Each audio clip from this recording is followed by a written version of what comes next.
ओम नमः शिवाय। नमस्कार दोस्तों, स्वागत है आप सभी का हमारे YouTube चैनल पर। दोस्तों, आज मैं आपको शिव महापुराण की कथा सुना रहा हूँ, जिसमें हम चतुर्थ खंड पहले अध्याय की कथा सुनेंगे। इतनी कथा सुनकर सौनक जी बोले, हे सूत जी, नारद जी ने शिव जी के विवाह का वर्णन सुनकर ब्रह्मा जी से फिर क्या पूछा? सूत जी ने कहा, नारद जी ने ब्रह्मा जी से पूछा, हे पिता, मैं समस्त संसार में भ्रमण करता रहा, परंतु शिव जी का तत्व भेद ना जान सका। फिर विष्णु जी की कथानुसार मैंने आपकी सेवा में पहुंचकर थोड़ा सा शिव जी का चरित्र सुना तो मन को अच्छी तरह से धैर्य प्राप्त हुआ तथा इस बात का पूरा विश्वास हो गया कि शिव जी का चरित्र संसार के लिए बहुत ही आनंद एवं मंगलदायक है। इसलिए अब मेरी इच्छा है कि आप मुझे यह बतावें कि जब शिवजी गिरजा के साथ विवाह करके कैलाश पर्वत पर सुशोभित हुए, तब उन्होंने भक्तों को सुखदायक कौन से चरित्र किए तथा हिमाचल से विदा होकर कौन कौन से कार्य किए। आप मुझे तारक दैत्य का वध, कार्तवीर्य की उत्पत्ति तथा त्रिपुरासुर का प्रकट होना आदि सब कथा सुनाइए, क्योंकि तीनों लोकों में आपसे अधिक कोई सैव नहीं है और न कोई शिवजी के चरित्र के विषय में जानने वाला है। यह सुनकर ब्रह्मा जी अत्यंत प्रसन्न हुए तथा शिवजी के प्रेमानंद में विभोर हो गए। कुछ देर पश्चात ब्रह्मा जी ने कहा, हे पुत्र, मुझे विश्वास है कि तुम्हारे हृदय में शिवजी विराजमान हैं, तो मैं अब शिवजी के अन्य चरित्रों को सुनाता हूँ। ब्रह्मा जी बोले, हे नारद, जब सदाशिव गिरजा को विवाह कर लाए, तब देवताओं का मनोरथ समझ उन्होंने तारकासुर के वध की इच्छा की। मैं, विष्णु तथा समस्त देवता वहां से विदा होकर अपने घरों को गए। हमने शिवजी की कृपा का भरोसा रखा, परंतु कोई बात प्रकट न हुई। एक दिन समस्त देवता मुनि आदि एक स्थान पर एकत्रित होकर सम्मति करके कहने लगे कि बड़े आश्चर्य का विषय है कि इतना समय व्यतीत हो गया, परंतु अभी तक हमारा कार्य सिद्ध नहीं हुआ। फिर उन सबने तेज अर्थात अग्नि से कहा कि तुम चतुरता से शिवजी के पास जाकर देखो कि वे क्या कर रहे हैं। अग्नि देवता यह आदेश पाकर वहां से विदा हो कपोत का स्वरूप धारण कर शिवजी के निवास स्थान पर पहुंचे। फिर मैं तथा विष्णु जी भी सब देवताओं के साथ कैलाश पर्वत पर गए। जब हम लोगों ने शिवजी को वट वृक्ष के नीचे न देखा तो गणों से पूछा कि सदा शिवजी महाराज कहाँ हैं। उस समय गणों ने यह उत्तर दिया कि वे तो बहुत समय से घर के भीतर गिरजा जी के पास हैं, अभी तक बाहर नहीं आए। यह सुनकर विष्णु जी में तथा देवता आदि सदा शिव जी के भवन के द्वार पर गए तथा उच्च स्वर में उन्हें पुकारा। हमारी पुकार सुनते ही शिवजी तुरंत गिरजा को छोड़कर बाहर आए। उस समय हमारे मन में शिवजी के प्रति अनंत प्रेम उमड़ पड़ा तथा प्रसन्नता से हम सबके नेत्रों में अश्रु झलक आए। हमने कहा, हे सदाशिव, हम सब आपकी शरण में हैं। आशा है आप कृपा करके हमारे दुख को दूर करेंगे। आपके कृपा कटाक्ष से हमारा कार्य सुधरता है। हम आपकी महिमा कहाँ तक वर्णन करें। आपकी महिमा नारद, सारद, शेष तथा वेद कहकर थक जाते हैं। आप शक्ति एवं तप के अधीन, दया के सागर तथा समस्त संसार के स्वामी हैं। उसका वर्णन करने की कोई आवश्यकता नहीं। आप हमारी ओर दया दृष्टि क्यों नहीं करते? हम सब आपकी शरण में हैं। आप केवल हम भक्तों के उपकार के लिए सगुण स्वरूप धारण करते हैं। मैं तथा विष्णु जी आदि इस प्रकार स्तुति करके शिव जी के आगे मस्तक झुकाकर खड़े हो गए।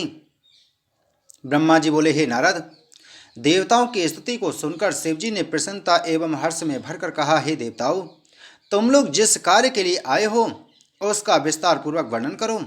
शिव जी के वचन सुनकर सब देवताओं ने हाथ जोड़कर विनती की, हे कैलाशपति, आप अपना सब विहार तथा आनंद त्याग कर देवताओं का कार्य पूरा करिए। शिव जी बोले, हे देवताओं, हमारा वीर जाता है, जिसमें शक्ति हो वह इसे धारण कर ले। यह सुनकर विष्णु ने अग्नि को संकेत किया तथा शिव जी ने विष्णु की इच्छा जानकर उसे पृथ्वी पर डाल दिया। देवताओं की आज्ञा से अग्नि ने तुरंत वीर को धारण कर लिया। फिर अग्नि कपोत का शरीर धारण कर अपनी चोंच में उस वीर को निगल कर अपने घर की ओर उड़ गई। हे नारद, जब शिवजी बहुत देर तक न लौटे तो गिरजा चिंतित होकर बाहर आईं। जहाँ देवता लोग शिवजी के पास खड़े थे, वहां जाकर उन्होंने इतना क्रोध प्रकट किया कि सब देवता अत्यंत भयभीत हुए। गिरजा ने क्रोधावेश में होठ चबाते हुए कहा, हे देवताओं, तुम सब अपने स्वार्थ के साथ साथी हो। तुमने अपने स्वार्थ के लिए मुझको बांझ कर दिया। तुमने शिव जी को अपने पास बैठा रखा है। तुमने हमारे बिहार में विघ्न उत्पन्न किया है, इसलिए तुम्हारी सब स्त्रियां बांझ होंगी। गिरजा ने देवताओं को यह शाप देकर अग्नि से कहा, हे भाग्यहीन बहन, तुम इतने दुष्ट हो कि तुमने भक्ष्य अभक्ष्य का कुछ ना विचार किया। अब तुम सब चीजें खाया करोगे, क्योंकि तुमने शिव जी का वीर खा लिया है। जिस समय गिरजा ने अग्नि को यह शाप दिया, उस समय देवता आदि बहुत दुखी हुए। फिर शिव एवं पार्वती अंतःपुर में चले गए। उसी समय समस्त देवता आदि ने गर्भ धारण किया। तब अपने उदर को गर्भ से पूरत देख वे बहुत ही लज्जित और दुखी हुए। सब देवता मिलकर शिव जी की शरण में गए तथा स्तुति करते हुए बोले, हे देवादिदेव, आप हमारे ऊपर कृपा करें, अब आप हमको मुक्त करें। इस प्रकार बहुत सी स्तुति सुनकर शिव जी फिर प्रकट हुए, जिनको देखकर देवता अत्यंत प्रसन्न हुए तथा पुनः स्तुति करके बोले, हे गिरजापति, आप हमारी सहायता करें तथा हमारे दुखों को दूर करें। हम आपके सेवक हैं। जब से हमने गर्भ धारण किया है तब से हम महादुखी हैं। हे प्रभु, लोक में हमारी निंदा हो रही है। हे नारद, देवताओं की बातें सुनकर शिव जी हंस पड़े तथा बोले, विष्णु तथा सब देवताओं, तुम तुरंत वीर को मुख के मार्ग से बाहर निकाल दो, जिससे हमें प्रसन्नता प्राप्त हो। यह सुनकर देवताओं ने तुरंत शिव जी के आदेश का पालन कर वीर निकाल दिया। उस वीर का वर्ण स्वर्णवत हो गया। इस प्रकार देवताओं को उस दुख से छुटकारा मिला, परंतु शिव ने अनल को यह आज्ञा न दी। इससे उसको बहुत दुख हुआ। अंत में वह भी बहुत दुखी होकर शिव जी की स्तुति करने लगा और बोला, हे देवताओं के देवता, अब आपको मेरी सहायता करनी चाहिए। आप ही बताइए कि मैं आपके चरण छोड़कर कहाँ जाऊं। अब आप मुझे ऐसा उपाय बताइए जिससे मेरा यह दुख दूर हो। यह सुनकर शिव जी बोले, हे अनल, हमारे इस वीर को स्त्रियों को दे दो, जिससे तुमको शांति मिले। तब अग्नि ने धैर्य के साथ विनय की कि हे प्रभु, आपके वीर के तेज को स्त्रियां कैसे धारण कर सकेंगी। हे नारद, अग्नि के मुख से ऐसे वचन सुनकर तुमने शिव जी की आज्ञा से उत्तर दिया, हे बहन, जो स्त्रियां माघ मास की अग्नि में तपती हों, उनके शरीर में तुम इस तेज को बांट दो। अग्नि यह सुनकर प्रसन्न हो प्रातःकाल उठ नदी किनारे अग्नि जलाकर बैठ गए। उस समय अनेक स्त्रियां नदी में स्नान करने के लिए उस स्थान पर आईं, क्योंकि सर्दी ने उनको बहुत दुख दिया था।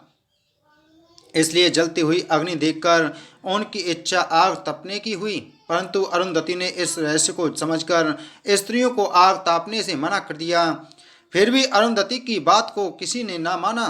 वे सब आग के पास बैठकर तापने लगीं।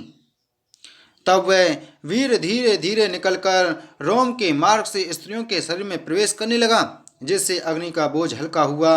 तब अग्नि अत्यंत प्रसन्न होकर तेज को दूर हुआ देख प्रसन्न हुआ तथा वे स्त्रियां तुरंत गर्भवती हुईं। तब वे दुखी होकर अपने घर लौट गईं। यह दशा देखकर ऋषिश्वरों ने उन पर इतना क्रोध किया कि वे सब पक्षियों की भांति उड़ने लगीं। उन्होंने अपनी यह अवस्था देख अत्यंत दुखी हो वीर को हेमगिरी के ऊपर छोड़ दिया। वहां उस वीर का तेज स्वर्ण के समान झलकने लगा। फिर उन्होंने उसे उठाकर गंगा नदी में डाल दिया। जैसे ही वह वीर नदी में पड़ा, वैसे ही नदी कांपकर बहना छोड़ स्थिर हो गई तथा शिवजी के वीर को ना सहन कर दुखी हो बड़े जोर से नाद करने लगी।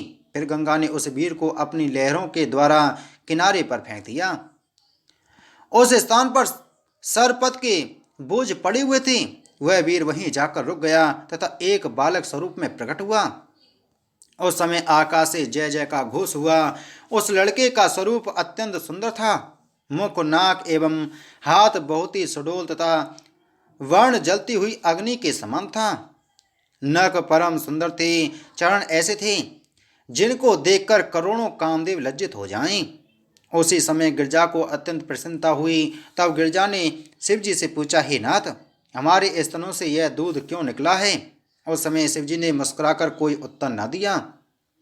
ब्रह्मा जी बोले, हे नारद, उस समय समस्त देवता, सिद्ध मुनि एवं गण आदि एकत्रित होकर बड़ा आनंद मनाते हुए तथा पुष्पों की वृष्टि करते हुए कैलाश पर पहुंचे। गंधर्वों ने प्रसन्न होकर आनंद के बाजे बजाए।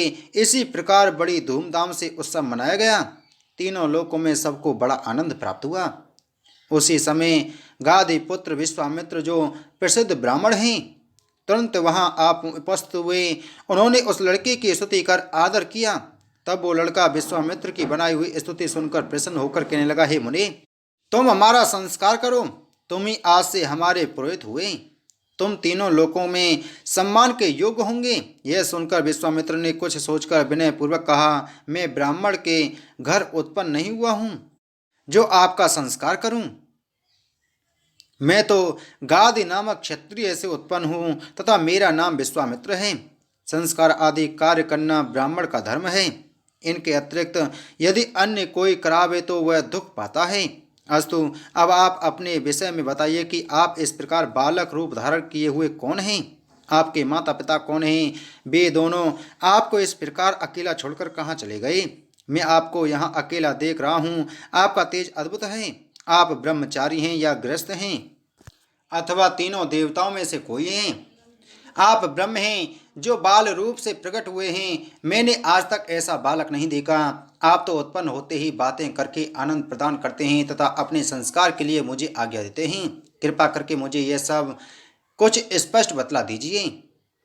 हे नारद, विश्वामित्र के ऐसे वचन सुनकर उस बालक ने हंसते हुए कहा, हे विश्वामित्र, हम गिरजा एवं शिव के पुत्र हैं तथा दैत्यों को मारकर तीनों लोगों को आनंद प्रदान करने वाले हैं।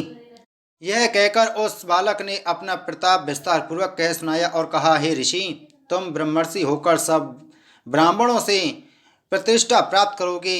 यहाँ तक कि ब्रह्मा के पुत्र वशिष्ठ भी तुमको ब्रह्मर्षि कहेंगे।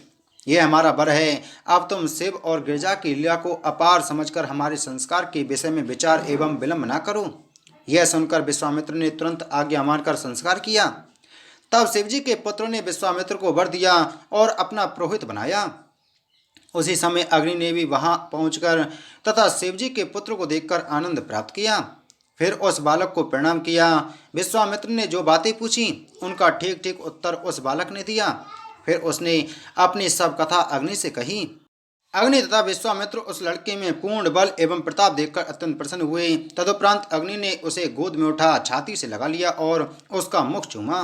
फिर अत्यंत प्रेम के साथ उस लड़के को अपना पुत्र माना तथा अपने बहुत से शस्त्र उसे दिए। हे नारद, शिवजी के पुत्र ने दोनों को वहां से विदा किया तथा स्वयं अग्नि की दी हुई शक्ति हाथ में ले श्वेत गिरी पर चढ़कर अत्यंत भयानक शब्द से नाद किया। उस शब्द को सुनकर ऐसा प्रतीत होता था जैसे प्रलय हुआ चाहता हो।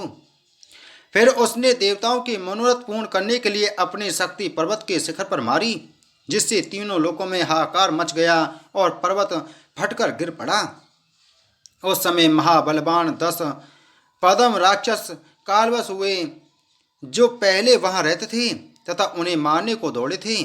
फिर देवता और मुनि चिंतित होकर कहने लगे कि यह क्या हुआ, परंतु किसी की समझ में कुछ न आया।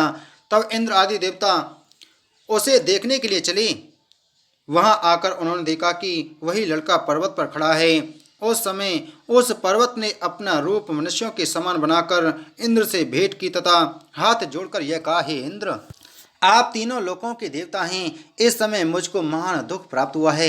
इस बालक ने मुझको शक्ति से मारकर ऐसा भयानक शब्द किया है कि सब जीवों को दुख पहुंचा। धरती कांप उठी तथा सब पर्वत वन नदी भी कांप उठे हैं। असंख्य जीव मर गए। यह सब इसी बालक ने किया है जो सामने खड़ा है। नहीं मालूम है कि यह कौन है तथा किसका पुत्र है। इसने व्यर्थ ही मुझे इतना दुख दिया है। हे इंद्र, आप शीघ्र ही इसका वध कर डालें, नहीं तो यह प्रलय ही कर डालेगा। इंद्र ने यह सुनकर उस लड़के पर बहुत क्रोध किया तथा कुछ भेद न समझकर उस बालक को मार डालने की इच्छा की, परंतु शिवजी की लीला अपार है। इंद्र ने आक्रमण कर अपना वज्र उस लड़के की दाहिनी कोख में मारा, जिससे उस स्थान से एक मनुष्य उत्पन्न हुआ जो बल एवं पराक्रम में उसी के बराबर था। उसका नाम सारव रखा। सारव ने उत्पन्न होते ही बड़ा भयानक शब्द किया। तब इंद्र ने यह देख क्रोधित होकर उसकी बाईं कोख में फिर अपना शस्त्र मार दिया। उससे एक दूसरा मनुष्य उत्पन्न हुआ, उसे भी सारव कहते हैं। दूसरा सारव भी उत्पन्न होकर घूर नाद करने लगा। इंद्र ने क्रोधित होकर अपना वज्र फिर मारा, परंतु उसका कोई फल न निकला तथा एक व्यक्ति और प्रकट होकर खड़ा हो गया। उसे नैगमेय कहते हैं। वे तीनों पहले बालक के सहायक हो गए। वे चारों प्रलय की अग्नि के समान प्रकट हुए। उस समय बालक ने अपने तीनों गणों सहित इंद्र के ऊपर आक्रमण कर दिया। हे नारद, इस प्रकार उनके आक्रमण से रुद्र का प्रलय करने वाला तेज उनमें देखकर इंद्र निर्बल होकर कांप उठे तथा हाथ जोड़कर उनकी शरण में आई। इंद्र ने अपने सब शस्त्र फेंककर दंडवत की। इंद्र के साथ जो सेना थी उसने भी उनका आदर सम्मान किया। तब उस बालक ने इंद्र की यह दशा देखकर इंद्र को ढाढ़स बधाया तथा निर्भय किया।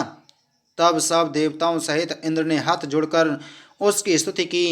आप बालक नहीं, बालक के रूप में ब्रह्म हैं। हमने आपके प्रताप को नहीं पहचाना, इसी कारण अहंकार से हमारी यह दशा हुई। कृपा करके हमारे सब अपराध क्षमा कर दीजिए और हमको अपनी शरण में ले लीजिए। आपने किसी भक्त पर प्रसन्न होकर ही अवतार लिया है। आप सच सच बताइए कि आप कौन हैं, किसके पुत्र हैं तथा कहाँ उत्पन्न हुए हैं।